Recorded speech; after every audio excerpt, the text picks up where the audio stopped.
YouTube, what's up guys? Welcome back to the channel. Hope everyone's having a good day. We're doing a Tundra mod kind of, but maintenance. 2007 to 2021 Toyota Tundra brake change. I'm probably just gonna do the front ones in this video, and then we'll probably do the second one, the rear ones in another video. I'm gonna show you guys how to do it right here in a driveway at home. It's something you can DIY, do it yourself. Currently, I need new brakes. Symptoms are when you push the brake pedal at a high speed, you get steering wheel vibrations. The brake rotor is probably warped, and then the pads are probably shot as well. We're gonna start out here. I do have the sun facing on this on the driver's side. I got my TRD Pros. First thing we need to do is put this up on a jack stand so that we can remove the wheel, and then I'll show you guys how to do it. This is gonna be a perfect video, bright sunny day right now. I'll show you guys how to do it. So once you got your Tundra lifted, just as you guys can see here, you'll want to remove the wheel. Again, I have a leveling kit. It does make it so that this it travels further, as you guys can see there. So you do have to lift it up quite high. Be aware of that if you have a leveling kit. Okay, once the wheel is off, you're gonna probably want to, if you have a wheel spacer like I do, which is beautiful, you're gonna want to remove the wheel spacer. Let's look at the pad. There's quite a bit of pad left right here. Can you guys see this? It's quite a bit. I'm just assuming that the rotor is warped. It's hard to tell. There is a groove. I can feel it, but it's hard to tell if it's warped that way. But this is gonna be a pretty simple job. Labor intensive, yes, but pretty simple. Okay, once you have the wheel spacer off, which I've removed over here, there are 19s for all that. I do put a little bit of lubricant inside here, and you can see it's dripping. I do recommend putting a little bit of lubricant on here because this rotor's coming off. The next thing you're gonna do is I'll put a little bit of lubricant on the pins and the little pulleys here. You can see that's why it's darker here and shiny. And then we're gonna come around here and we're gonna remove, I believe these are maybe 19 millimeters, and we're gonna do this so we can get the brake caliper off. And then in addition to it, there should be like an ABS line, probably. I'm assuming it's this guy. Let's remove this one. So just that we have a little bit of play here and we don't damage that. And that's probably gonna be a 12 millimeter. And then there is an ABS clip behind here, but that actually goes into the wheel. I think we'll see about the ABS clip. But let's do the actual line right here, the brake line. We'll pull that with the 12 off too. All right, let's be real strict. These, on the back of these, are 17 millimeters. Again, use the electric impact if you have one. If not, go buy one. 17 millimeters for these guys right here, and they sit on the back of this, which hold it into the whatever you call this, a hub assembly, I guess. So a lot of videos online, they say you can put a threaded, I don't know what the pitch is, but you can put a thread in here and it'll push them out. I've been doing this a long time. I've probably done 100 brakes. Brakes are pretty easy. What you want to do, because this is discarded, we're not keeping this. If you are keeping it, then don't do this. But you just take a hammer and whack it on the back of that, pretty much as hard as you can. If it doesn't come off, rotate it again, whack it again. There's funny videos online showing, like, you know, a person that's been just started mechanicking and they do it really slow and proper, and then the guy's been doing it a long time and just goes wham, one hit and it comes off. Just give it on there, it'll save yourself some time because we're discarding these. Let's pull this off now, the brake rotor. The other thing that you're gonna wanna do is make sure that you suspend. So this is a hard brake line and you don't wanna bend this, because if you bend it one way, it can break. In addition to this is a soft one, which is okay to move around here. And then this is the ABS line, which I did unclip here, this ABS line. You want to have this supported. Now, a lot of people use like a bungee, cool. I always use just my extra jack stands. So pretty simple, and it's leaning against that. If you do have a bungee, great. Now let's look here. You guys can see it totally did wear uneven. This pad's much thicker than this pad. So it was cross, it was crooked. Let's grab a grinder and actually clean all this behind here, the wheel hub, just so we have a nice clean aesthetic, okay? So this is called a heat shield. That's what this was. I think it keeps the heat back into actually the brakes. And then right here is a wheel or a drill, hyper tough, with a little pinwheel grinder on it. Works amazing. So let's do that. Grind off that hub. Grind behind here, get rid of all that, make it look aesthetic like I just said.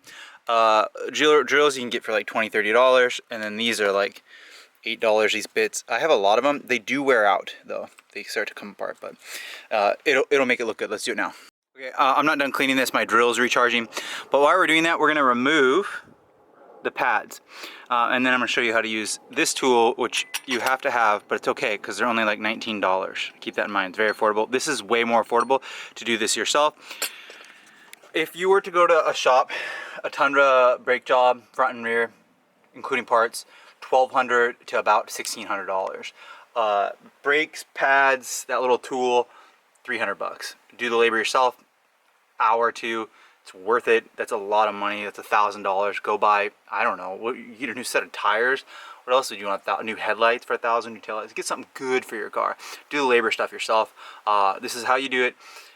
You don't have to be a pro to do this. You can do this. And if you have questions, comment down below. I'll help you.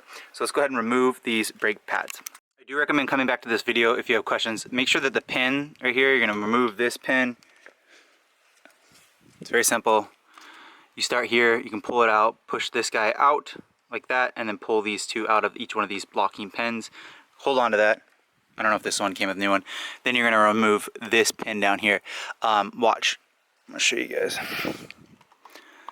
See that? One out. Okay. Okay. Here we go again. One out. Like that. You see that? Like that. We're going to come out. Now, this will be able to, you'll be able to pull it out this way, okay? I'm going to show you. I got to put you guys down to do it, but I'll just show you how I pull it out real quick. What I'd recommend is just doing the pin. And you can do a sledgehammer and this will come out. I gotta put you guys down real quick. Okay, once you have the pins out, because you removed the little keepers, these pads should come on out. Right here, so you see that? And then, yeah, see a lot of life left on them. One.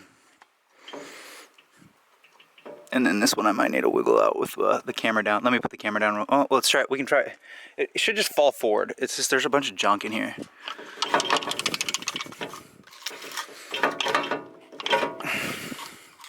Yeah, let me set you guys down. So you can kind of see this is 4 pistons, 1 piston, 2 piston, 3 piston, 4 piston. It just pushes like, you know, like an engine piston.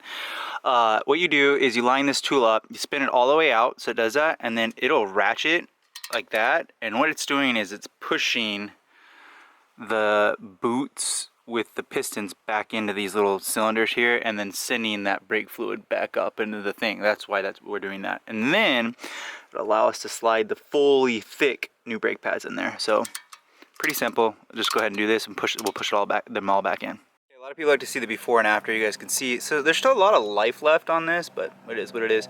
Those little metal clips up there, those are they like scratch against the caliper to tell you. The rotor to tell you that your brake pads are low. So what we're going to do now is just slide these ones back in where the other ones are. Let's get a little bit of lubricant, which I do have, and we'll put it on there as well. Now you just slide the new pads in. I have seen where people put the caliper over the rotor back on and then put the pads on. We can try that way. It's a tight fit. I think that the rotor will fit right through here. And then you can put the pins in and put that back. But before we put the pins in, let's finish cleaning this. Set the caliper over to the side one more time and scrub all that down, and then put the new rotor on. New is nice. Okay, so here's the Auto Shack Premium Performance. Auto Shack. Yeah, I guess that's what the brand is, Auto Shack. These are the new Premium Performance brakes here, not made in America. It's all right, well, maybe the Tundra is made in America. It is. Let's go ahead. So now this is sitting on here. I just slid it up on here. It should be flush. I did scrub all that down there, cleaned it. It looks nice. We should be able to grab that caliper with those new brakes in there and slide it over. Let's see if it fits. If not, we can pull the pads back out, put the caliper in, and then slide the pads between here. Yeah, like I said, it does just fit right over. So if you do have this tool and you push them all the way, the pistons back into there, it will fit. There's not much room, but you didn't even have to wiggle it on. It just slid on perfectly, like OEM, because it should be OEM. Should we do these red? I think we should do them gloss black, like hyper black, really nice black. And then we should put a Tundra sticker right here, something like that. Maybe another video. We're not gonna do that today. Okay, so now that we did that, we're gonna take the 17 millimeters and put them back in, which I'm doing here. And then we'll put the little pins back in. Okay, make sure you put the pins back in. You can see here. And then you want this thing pulling away from it. I think these are supposed to sit over like that. I might need to bend it a little bit more. I kind of bend it to get it in there. But make sure the pin looks like that. Have this pointing away so it doesn't get caught in these air vents. And then you're going to have this keeper for these pins, the one that goes through here, and then comes up through here and then claps back right in here. Claps, I don't know, clasps right back in there. That's a good fit right there. I feel comfortable with that. I tightened the 17 millimeters. Now we're just gonna need to put the spacer back on, the wheel back on. We're all done, and we'll do this on the other side. How much work is this? It's probably gonna be like a 2 or 3. 2-star. It won't be 3 for difficulty. It'll be 3 for labor. 2-star for difficulty, 3 for labor. Make sure to put that 12 millimeter back in up there as well. Okay, so one done. That looks amazing.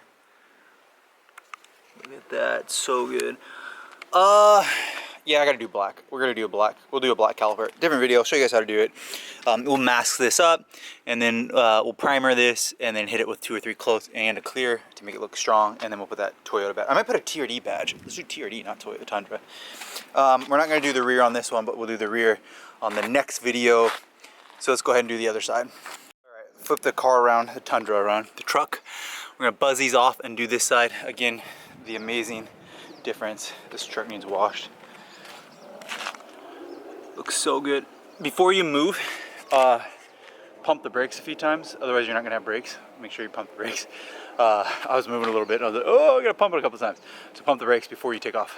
Okay, same process, exactly thing. We removed the wheel, we removed the spacer, we pulled off the two 17 millimeters, sat the caliper on there, pulled off the rotor, remounted the caliper with the 17 millimeters, pulled out the pins and the keepers, little keepers, scrubbed the pins, clean those. One of the things I noticed on this one, it seems like this inside is pushed more further out, and I wonder why. I was curious why I needed to do the brake job. Look at this rotor. That's the issue right there. This is supposed to be all smooth. It's a huge warped rotor. And it wasn't evenly being put on there. So you can actually see there's a big giant, look at that. Garbage. Okay, that one's okay. And that's why I couldn't figure it out. It's because it's always on the, it's on the inside of it. So garbage, unfortunately. The rotor's probably just warm. What happened, these are probably OEM, and then they just did a brake job and not a brakes. And rotors, which do rotors, save yourself the warp and doing this over again. Perfect, again, just like that. I didn't show you every step on this one because it's the same, exact same thing on this side. Keep in mind, if you do bleed this, some people do like to bleed that. I don't encourage you to do that. If you do bleed the caliper to push these in here, there will be air bubbles, so I don't recommend doing that. If you just use that tool that I showed you, again, it's pretty affordable to push those back in to get the brakes in, the pads in. You don't need to do that, and there will be no air bubbles. It looks really good. Did the 19 millimeters for the spacer, KYX spacers. Again, put the cross-drilled slotted in. Yeah, I do need to paint all this, which I will. I'm gonna do like probably like a wrinkle black in here, tape off some of the things like that. And then another thing is that this did tear, ball joint, I think is what that is. I'll get a new one of those. Other than that, it looks really, really good. Definitely like it. I'll put it all back together and call it a day. And that's how you do it. A 2-star. If you have all the tools, definitely pretty simple. If you don't have that ratcheting where it pushes the brakes back in, and you try to do it with that screwdriver, you're gonna puncture those little holes in there. Don't do that.